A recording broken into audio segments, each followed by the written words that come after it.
السلام علیکم ورحمۃ اللہ وبرکاتہ۔ نحمده ونصلی علی رسولہ الکریم، اما بعد فاعوذ باللہ من الشیطان الرجیم، بسم اللہ الرحمن الرحیم، رب اشرح لی صدری ویسر لی امری واحلل عقدۃ من لسانی یفقہوا قولی۔ صدقہ اسپرٹ یعنی صدقے کی روح۔ صدقہ کیا چیز ہے؟ صدقے کا لفظ تو سب کو معلوم ہے اور سبھی صدقہ کرتے بھی ہیں، لیکن صدقہ کیوں کیا جاتا ہے، اس کا کیا فائدہ ہے، اور وہ انسان کے اندر کس قسم کا اخلاق پیدا کرتا ہے، ہمیں اس کو سمجھنے کی ضرورت ہے۔ تو یہ لکھتے ہیں کہ اسلام میں یہ مطلوب ہے کہ ہر آدمی کے اندر صدقہ کی عمومی اسپرٹ موجود ہو، یعنی روح موجود ہو، وہ ہر حال میں اور ہر موقع پر صدقہ دینے والا بن جائے۔ ہر حال میں، ہر موقع پر، یہ دو کی ورڈز ہیں۔ اس سلسلے میں ایک حدیث یہ ہے جو صحیح البخاری میں آئی ہے۔ رسول اللہ صلی اللہ علیہ وسلم نے فرمایا کہ ہر مسلمان کے اوپر صدقہ ہے۔ لوگوں نے کہا اگر وہ کچھ نہ پائے، یعنی کہ اس کے پاس کچھ ہے ہی نہیں، تو وہ کیا صدقہ کرے؟ آپ نے فرمایا اس کو چاہیے کہ وہ محنت کر کے کمائے،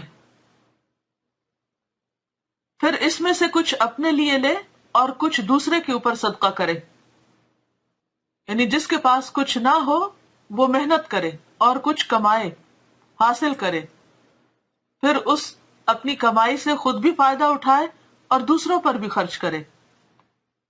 لوگوں نے کہا کہ اگر اس میں یہ استطاعت بھی نہ ہو، یعنی معذور ہے کوئی شخص اور کوئی بھی کام نہیں کر سکتا، یا اسے کوئی کام مل ہی نہیں رہا کوشش کے باوجود، تو پھر کیا کرے؟ آپ نے فرمایا کہ وہ ضرورت مند کی خدمت کرے، یعنی کسی کے بھی کام آئے، کہیں والنٹیئر کرے۔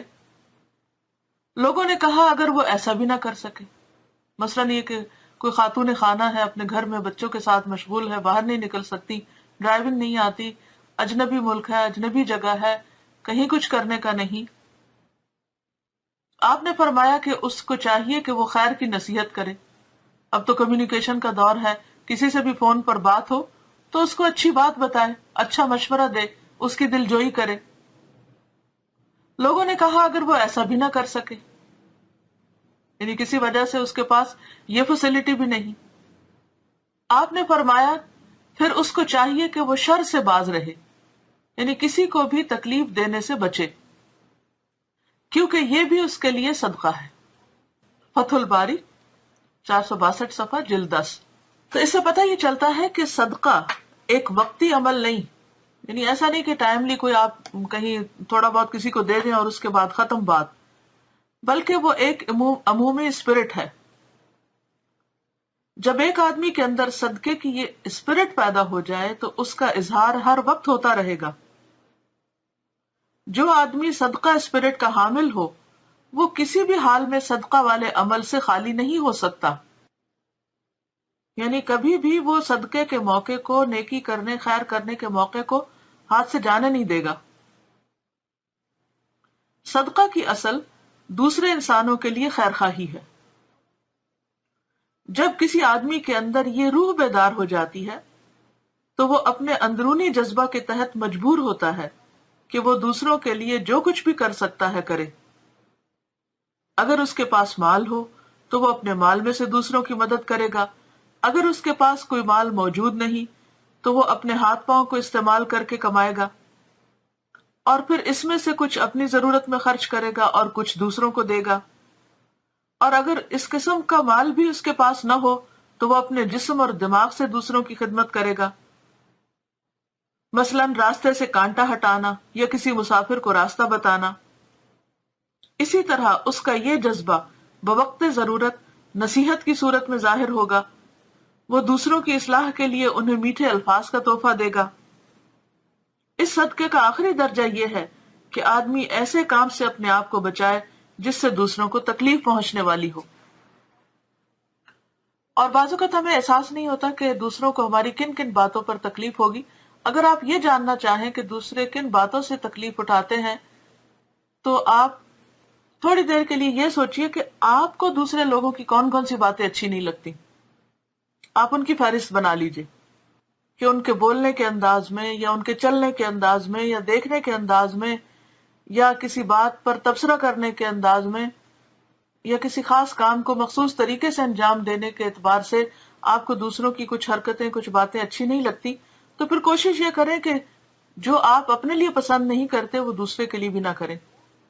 تو اس سے کیا ہوگا کہ آپ کو ایک معیار مل جائے گا، ایک میزان مل جائے گا، اور اس طرح آپ دوسروں کو اپنے شر سے بچا کر ہر وقت ایک نیکی کی حالت میں رہیں گے.